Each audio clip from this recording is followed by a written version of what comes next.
It's time for the Your Personal Bank Show with Ference Toth, financial literacy educator and speaker, entrepreneur, and chairman of the board of Bank Information. Take charge of your financial future with your personal bank. Now here's Ference Toth. Welcome to the Your Personal Bank Show. Today I want to talk about a situation with a potential new client, radio listener, has been listening for a while. And this is this is a pretty typical situation. And what's kind of interesting about this is when they reached out to me to discuss their situation, they've been listening for a while, and he says, I found a lot of your ideas intriguing. Talking about diversification certainly makes sense, as he pointed out, especially now with the changing economic climate and the changing interest rate environment and with the Federal Reserve, inflation being at 7% now year over year. The economic situation, the portfolio growth, stocks, and things like that, real estate, are certainly bound to change significantly. So diversification made a lot of sense to him, of course. There's some concern about taxes in the future because of the level of government spending that we've had, historical levels, of course. Folks, we're approaching $30 trillion in government debt, which at some point will have to be paid down at least. Which could easily mean higher taxes, or at the very least, it's going to negatively affect the economy. It's going to be a drag on GDP and the economy and growth and all that kind of stuff.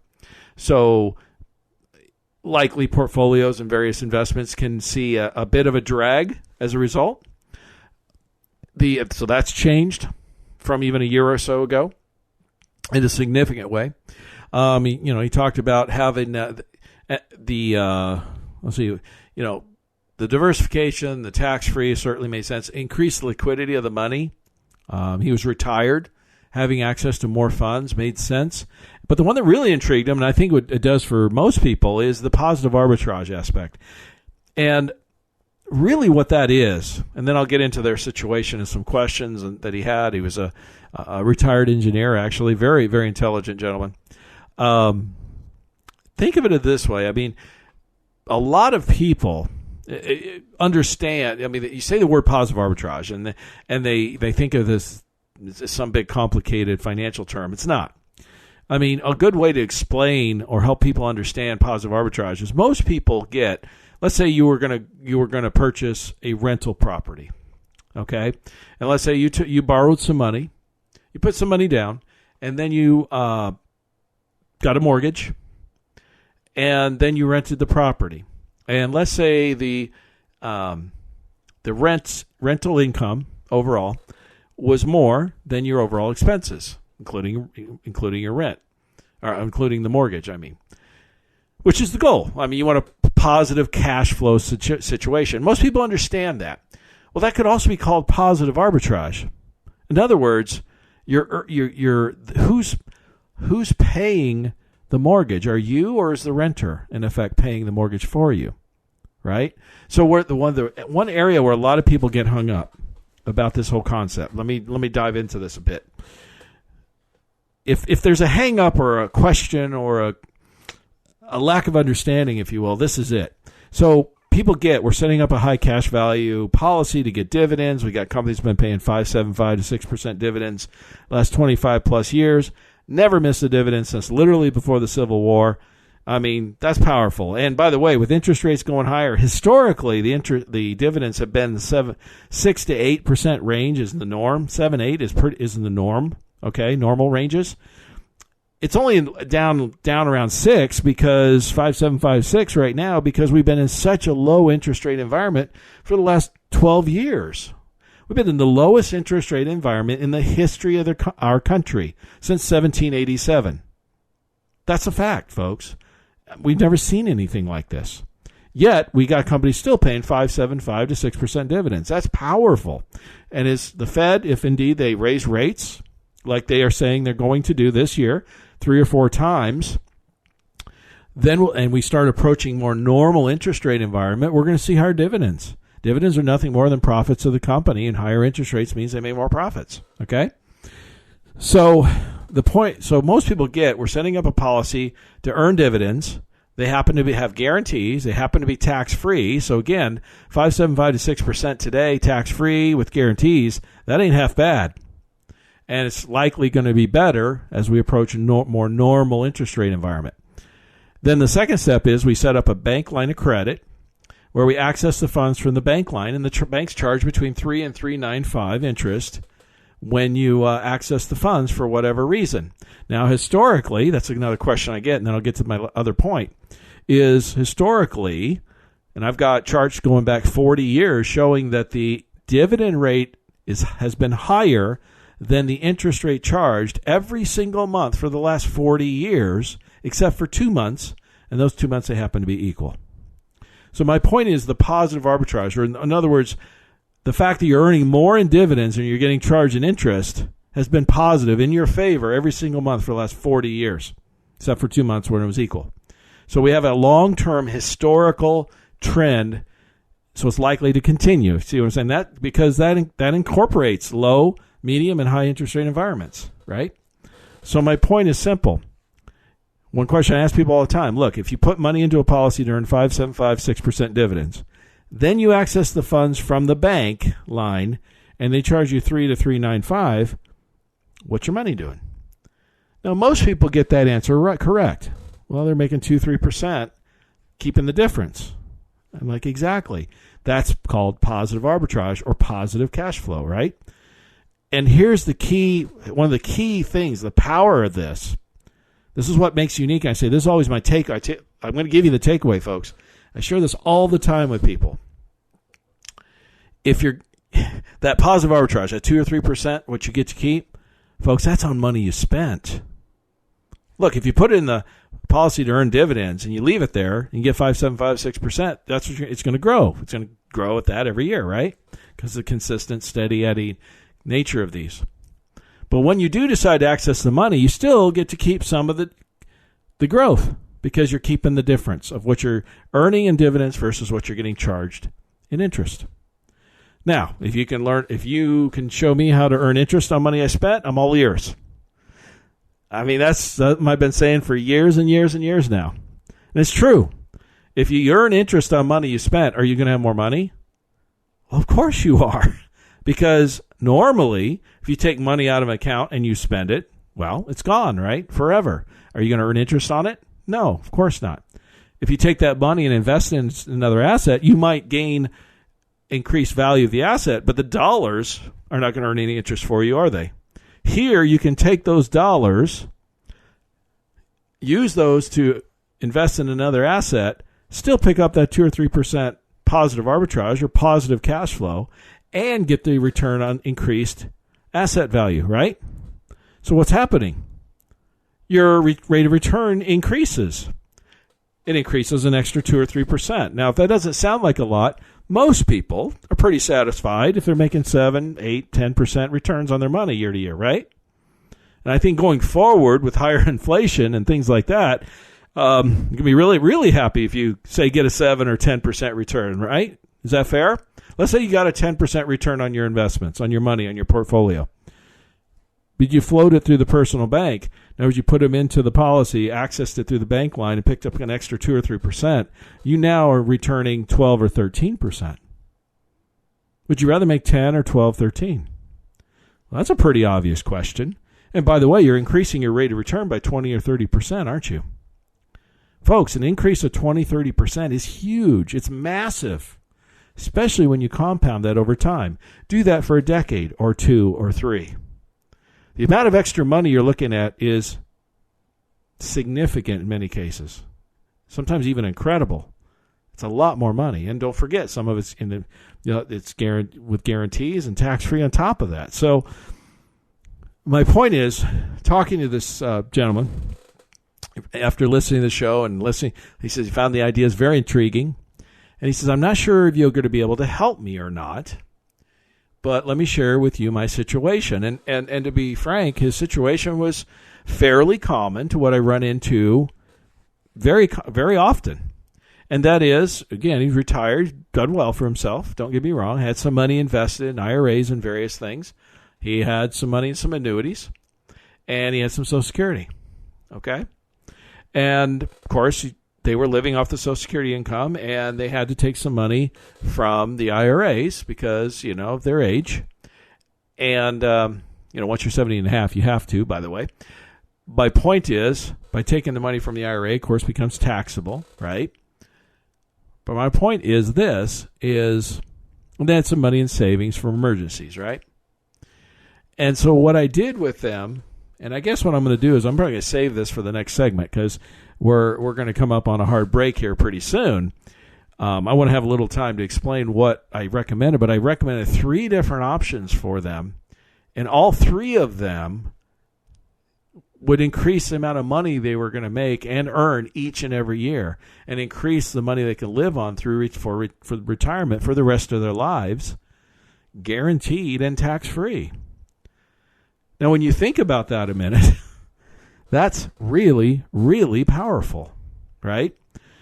Especially, like he said, with inflation increasing, as he said, I have to make my money work for me more. I've got to increase the rates of return, but I don't want to increase the risk because I'm retired. And I agreed completely. So here's a way to increase your rate of return without increasing your risk. That's pretty darn powerful, right? And really, in a time where the economy and the inflation is higher, is that a time you really want to increase risk? I mean, let's face it, over the last decade or so, you could take on some extra risk, and, most everything was going up, right? In the stock market or real estate, whatever. It's kind of hard to go wrong, you know what I'm saying? Because, things were favorable because the Federal Reserve, easy monetary policy, and all those kinds of things. It's not going to be so easy going forward. It's going to be more I've heard a lot of people say it's going to be a lot more volatile. There's going to be a lot more uncertainty. There's going to be a lot more ups and downs. And your overall returns are probably not going to be as high as they were before because, the Fed is not your friend anymore as they were over the last decade. Okay? A lot of people were recently calling Uncle Jerome because he was a friend. Well, he's no longer a friend to asset values, whether it's stocks or real estate, because the easy monetary policy period is now over, and things are changing quite significantly. So again, I'm going to encourage you, if you want to look at your situation, review things, and really see what you can do in this new economic environment, new Federal Reserve attitude in terms of growth, reducing taxes, increasing your rates of return, creating positive arbitrage, all of that. Contact me at toll-free 866-268-4422 or yourpersonalbank.com. Next segment, I'll talk more about this situation, so don't miss it. For more information on Your Personal Bank, feel free to contact Ference at yourpersonalbank.com.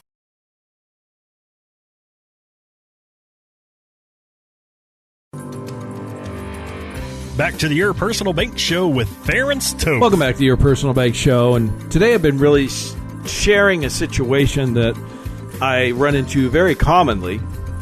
And this really revolves around a radio listener, been listening for a while, a very thoughtful retired engineer and his wife. And he found the ideas that I've been sharing on the show quite intriguing, as he put it. And he really liked the idea, again, of diversification, reducing taxes, creating positive arbitrage, having more access to his money and their money, and then also increasing the rate of return on their money. And as he stated, which is I find somewhat humorous because I already know the answer, but they'll say, I'm not sure if you can help us or not, but I'd like to go over my situation and see if there's anything that you think that you could do that might improve our situation. And remember, the reason motivated, so to speak, to do that is, our economic situation is definitely changing. The low interest rate environment that we've been used to for the last decade plus is swiftly coming to a close. The Federal Reserve has stated they're going to increase interest rates 3-4 times in 2022. The monetary easy policy is coming to an end. The bond purchases, the printing of the money that the Federal Reserve's been doing since mid-2020 is going to stop by March of 2022, which I believe is a good thing. Of course, that has created or significantly impacted stock market and real estate prices. It's really created a bubble, in my opinion, and many experts. I'm not the only one. Not going out on a limb here at all. But, things are certainly changing. So the rate of returns and what's going to be worked before may not necessarily work in the future, or not nearly as well. So again, diversifying, reducing taxes, increasing the rate of return, creating positive arbitrage, all those things were very intriguing. But he said, I'm not sure if you can help us. So like I said, went through their financial situation, and it's pretty common. Done well for themselves, as many of my listeners do. But I was able to show them several ways on how they increase their efficiency and increase their rate of return on their money without increasing risk. See, that's really powerfully important, particularly for somebody who's nearing or is in retirement. So, and if you're looking at a higher inflationary environment, you need your money to go further. It's just that simple. If you want it to, if you want to continue to maintain the same lifestyle, for example. So, I offered three different options for them, depending on how much they wanted to commit to, but all three would improve their situation. The first one was quite simple. They had some money put away in the bank for emergencies. And, of course, earning less than 1% on that. And I made a statement that, having a cash reserve for emergency, of course, is important. Any reasonable person is going to recommend that. But nobody said it has to be in the bank, earning next to nothing. In other words, and I'm saying this as I said, I'm on the board of a bank in the process of starting a bank, FDIC insured bank, and I'm telling you, as a banker, you don't want your money sitting in the bank, okay? Right, especially right now, because you're not earning anything on it. So, but your emergency funds need to be safe and liquid. That's the two key factors you have to have, because you might need that money for an emergency, right? Well, your personal bank satisfies those criteria. In other words, you put it in, you earn dividends at 5.75 to 6%, which is far higher than any bank that I'm aware of is paying, not even close.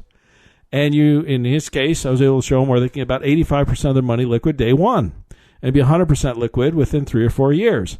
So I'm like, 85% liquidity day one, and earning 6 times or more, almost tenfold more return on their money, and keeping it safe and liquid was just kind of a no-brainer, frankly. So anyone who's got money in the bank for cash reserves, or just waiting to do something with it, or move to cash because they're looking for an investment or whatever, why not have it in a policy earning, and you have access to 85% of it at least day one, and get a decent return on it in the meantime? I don't understand people that have monies sitting and earning like 1% or less. It just makes no sense, especially when you can earn 5.75, 6% with guarantees, with liquidity, and by the way, tax-free on top of it. And I was like, that little piddly whatever percent, it was like 0.5, 0.6% they were earning. It's even as little as is, it's still even taxable, so it's even less. This isn't 5.75, 6% tax-free. So that was, pretty simple, pretty straightforward, and as frankly as he stated himself, a no-brainer. So that was the simple, quick, easy thing. The second part I shared with him. So now if you want to take this a little bit further and increase the rate of returns, here's something that was very interesting. So one of the things that that I run into so often is people are taking money out of accounts, whatever they are, portfolio accounts, brokerage accounts, mutual funds, annuities, whatever it may be, to supplement retirement. Now, I understand the need to take money out to supplement retirement, and that's what those dollars were, set aside for, designed to do. I get all that. But as I pointed out, and as he understood from listening from the show, why should you take money out from an account to pay some bills to supplement retirement, for example, and never gain any benefit from those dollars ever again? In other words, why give those dollars up? You worked hard to put some money away. You invested, in this case, over decades to build up a nest egg, and then when you take it out, you spend it on some bills and it's gone forever. why not get some positive arbitrage? Why not get some positive cash flow? Why not pick up 2 or 3% on that money, tax-free and with guarantees, even after you spend it to supplement retirement or whatever? Well, that made an awful lot of sense to him, because he was like, yes, I was thinking about that. In other words, if you pick up 2 or 3% on the money you spent each year, add that up over a decade or two. He ran a spreadsheet on it. The amount of difference, the amount of extra money in their pocket was astounding. And it would be for most people, because think about this a minute. How much money does a typical household spend in a year? $50,000? $75,000? $100,000? I see that all the time. Some are much higher. My point is, what if you picked up 3% on 50 or 100 grand a year every year the rest of your life? Think about that a minute. That money's going out the door anyway, right? Like I said to him, you have a choice here, really. You can keep doing what you're doing, and you can spend the dollars to supplement retirement or do whatever it is you're doing with them, and those dollars are gone forever. Or you can put them into the policy, access them through the bank line of credit, and pick up the positive arbitrage. Pick up 2 or 3% interest each and every year on those dollars you spent. Well, it's obvious which way you're going to have more money. And I said, now you're starting to understand why the wealthy keep getting wealthier, by the way, oftentimes. Now, the one hang-up, I was starting to get to this in the last segment, and I kind of got off track a bit, is I said, yeah, but you understand, when you access the funds, you access them from the bank, right? Not the insurance company. So therefore, the funds are still in the insurance, earning the dividends of 5.75%, 6% compound every year, the rest of your life, right? You access the funds from the bank, so therefore you keep earning the dividends. And again, when the dividends you're earning are more than the interest you're getting charged, you keep the difference. Well, you're going to have to stay tuned in the next segment, because I'm going to share with you the big aha moment that happened when he realized I can increase the return on the monies I'm using to supplement my retirement. So stay tuned in the next segment. Don't miss it. For more information on Your Personal Bank, feel free to contact Ference at yourpersonalbank.com.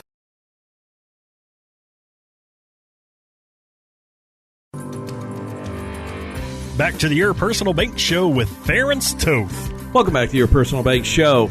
I've been really sharing a situation that I run into very commonly, particularly with radio listeners who reach out to me, and this is, again, a very thoughtful, intelligent, retired engineer and his wife.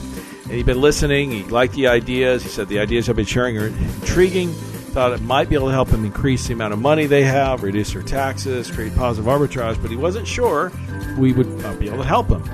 Well, very quickly found out that absolutely we could. I came up with 3 different solutions for them. You can incorporate one or all 3 of them. And the first one was, they had some money set aside in the bank for emergencies. And as I stated, and I've shared this so many times, having emergency fund clearly is important, but nobody said it had to be in the bank. It has to be liquid and safe. That's the key. Your personal bank does that. You can have 85% liquidity on your money day one. You're earning 5.75 to 6% dividends. Heck of a lot better than the bank. In his case, tenfold increase. Okay? So why not make some more interest on your money? Why not let it work more rather than just sit languishing in the bank? We call it dead dollars oftentimes, doing next to nothing. The second solution was, which he found very intriguing and liked very much, was, they were accessing monies from accounts each month to supplement retirement, which is very common.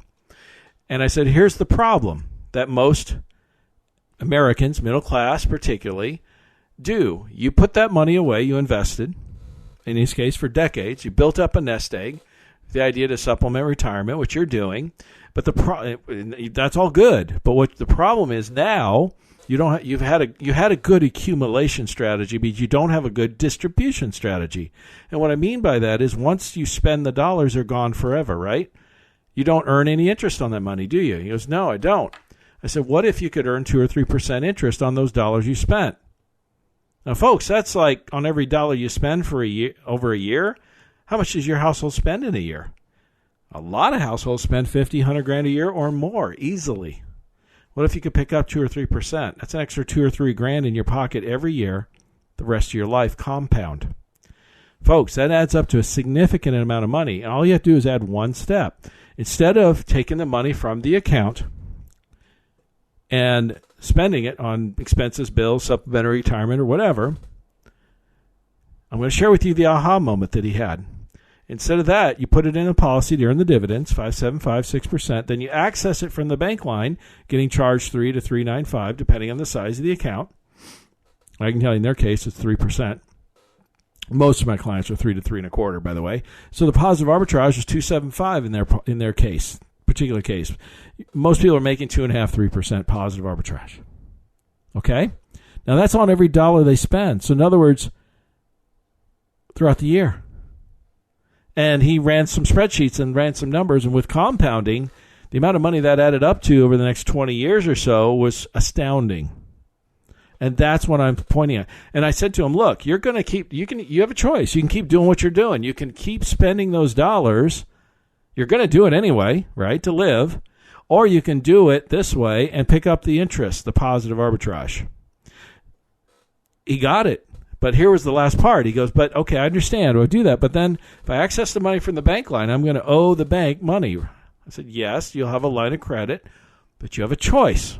You can either pay the interest, pay it back, or not. You have the choice on paying the interest or not.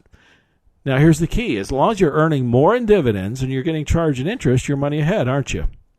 Now, I encourage people to pay the interest on the loan for a couple of reasons. One, if you're growing the money, and this is a little bit of an advanced concept, well, let me share this one first. He said, yeah, but I got to pay it back. Where am I going to come out with the money? I said, the policy's going to pay it for you. And I said, let me use an analogy. And here was the aha moment. If you, again, going back to a rental property, if you buy a house, a rental house, and you have a mortgage and expenses, and then you charge rent, and your rents are more than your expenses, so in other words, you have a positive income cash flow, who's paying the mortgage, you or the renter? And the light bulb went on. Aha!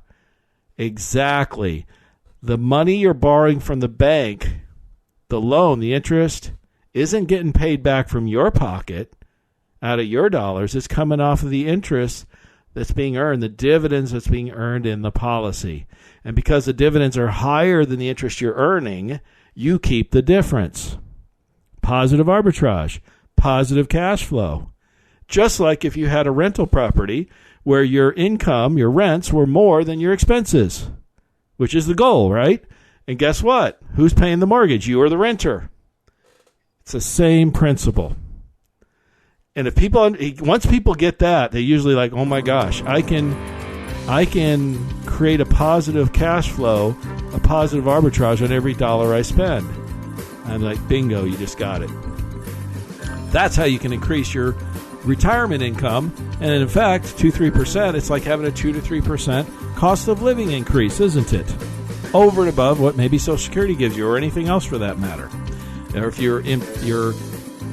we're running up a hard break. I'm going to share some more thoughts on this in the next segment, so don't miss it. For more information on Your Personal Bank, feel free to contact Ference at yourpersonalbank.com.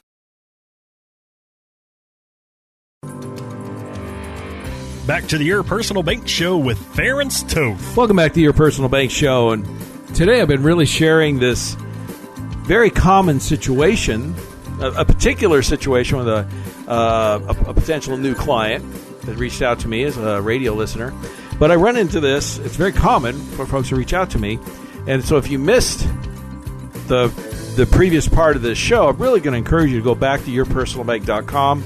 You can listen to any of the previously recorded shows, and I'll share with you this example of how I was able to help this very thoughtful, very intelligent, retired engineer and his wife, who've done well, but are concerned about the economic situation going forward with interest rates, with inflation, taxes, all of those kinds of things. And he said, I find your ideas intriguing, but I'm not sure if you can help me or not. So we go through a situation, and again, I offered three different solutions that he could take advantage of, one or all three of them. And the first one, again, was very simple. They had some money set aside in the bank for emergencies. But as I stated to him, nobody said having an emergency fund absolutely is important, but nobody said it had to be sitting in the bank earning next to nothing. They were earning less than 1%, which is typical these days. I said, why not put it into a policy, 85% liquidity, and get 5.75, 6% dividends on that money, and you can use it, access it for any purpose that you need. That just was a obvious no-brainer. That was a piece of cake. The next step, where I explained further in the last segment, so again, I'm going to encourage you to listen to it, and I'm not going to go in all the detail right now, but it gave him the aha moment, because as I pointed out to him, I said, look, and this is a very, very common problem I see with most investors, I'll put it this way, most what Wall Street calls retail investors, no offense, but the average American. And that is they have a good accumulation strategy, but they don't have a good distribution strategy. And he was the same boat. In other words, you're not maximizing the efficiency on your distribution side. In other words, you put money, like he did, they put money away, invested it over decades to build a nest egg, had done quite well, and for, to supplement retirement ultimately, which is what they're doing now.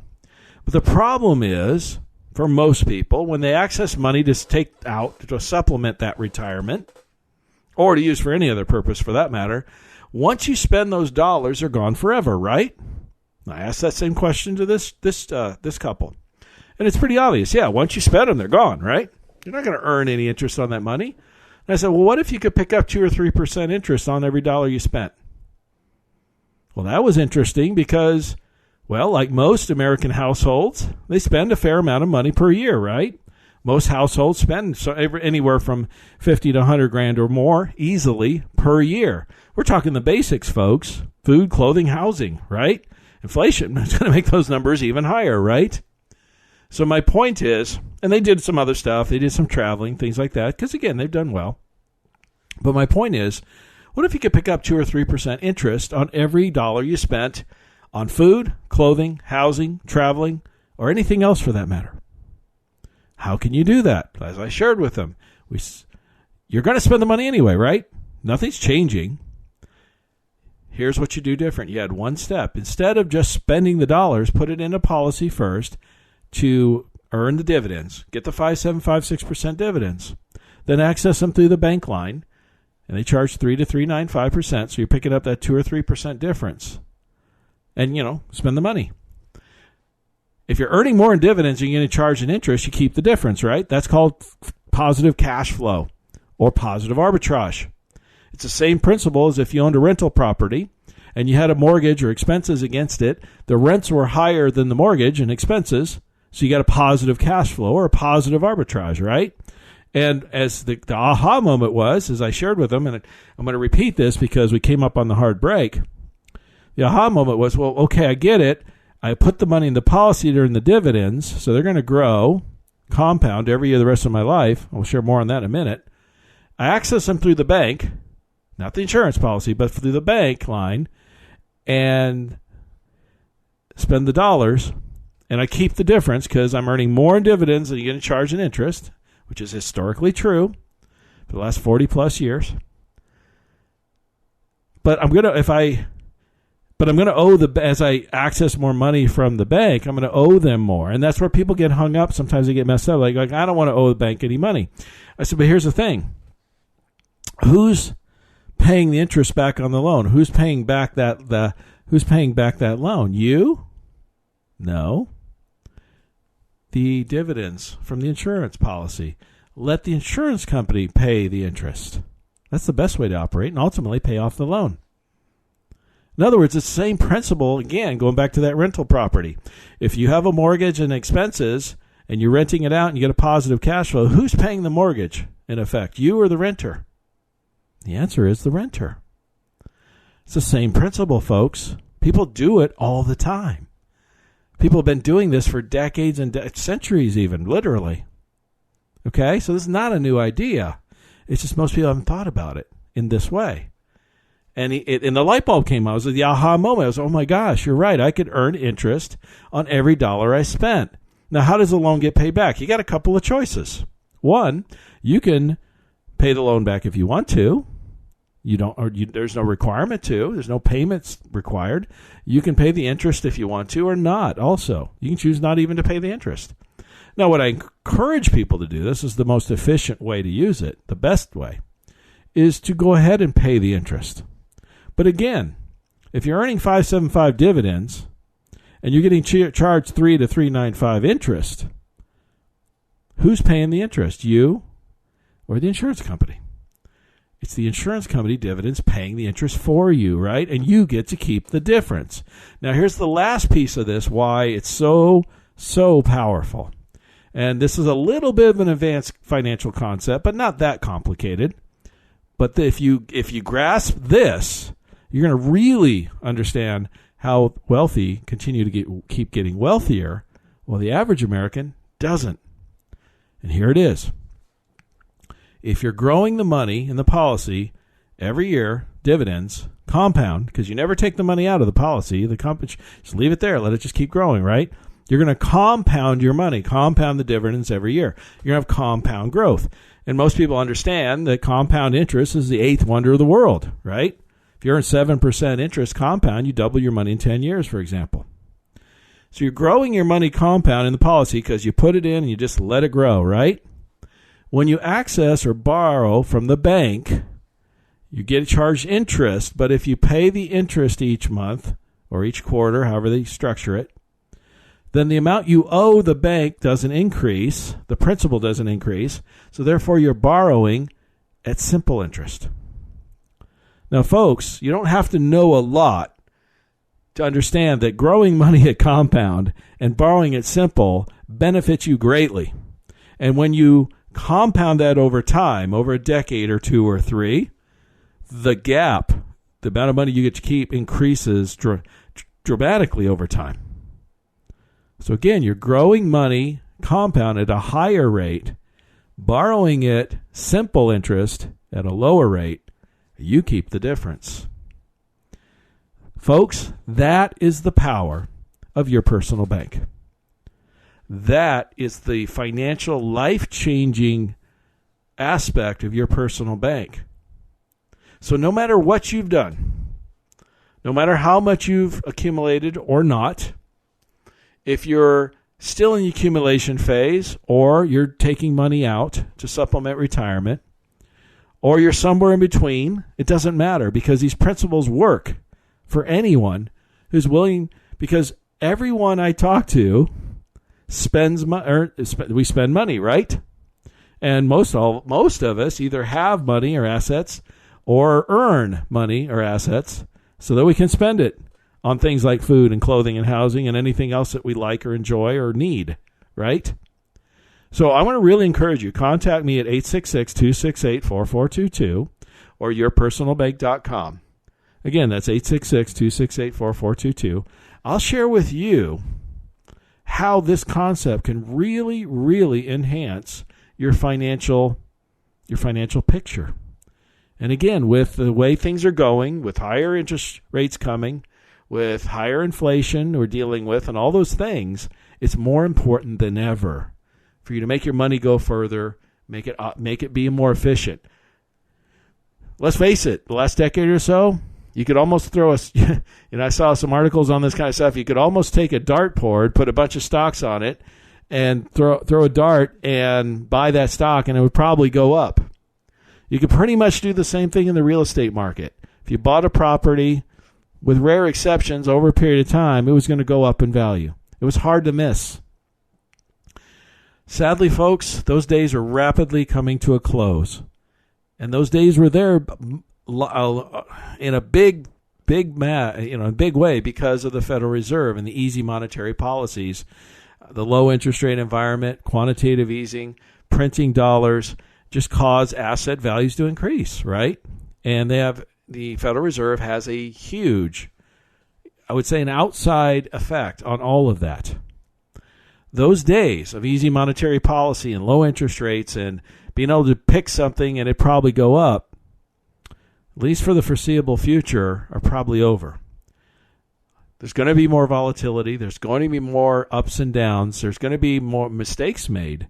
And the thing is, especially with higher inflation and higher interest rates, your money now has to work for you more. It has to go further to accomplish the same thing it did before. So if you want to continue to live the same lifestyle that you have or want to in the future, you've got to make it do more, do better, grow faster, positive arbitrage, is a tremendous way to do that without taking on additional risk. And that was really the last thought about all this in this particular couple, because, again, they were retired. The last thing they wanted to do, and he pointed this out, the last thing they wanted to do was take on more risk because of the stage in their life. They understood the need to make more to maintain their lifestyle, but they didn't want to have to take on more risk, which is what most people do. And that can work sometimes. Certainly the last decade or so, you could take on more risk, and most likely you were fine because, again, the Federal Reserve was our friend in terms of asset values. That's no longer the case. So because of the seismic, this is a seismic event, if you will, a tectonic plate. This is a tremendous change in monetary policy and economic policy going forward. Because of these massive and major changes, I strongly encourage you to review your plan, consider diversification, to consider creating positive arbitrage on your money, whether you're growing it still, your accumulation, or you're taking it out. Make your money go further. It just makes sense and it's necessary in a higher interest rate, higher inflationary environment, which the Federal Reserve themselves has stated we're going to be in for quite some time. And I'm not sure I believe them. A lot of experts feel that we're going to be over even as quick as they say. They're saying the next couple of years now. Not too long ago, they were saying inflation wasn't a problem and that it was just transitory. Well, they were wrong on both of those counts. So why are they right? Why would they be right now? That's going to be over in a couple of years. See, inflation is a tough beast to tame once it gets started.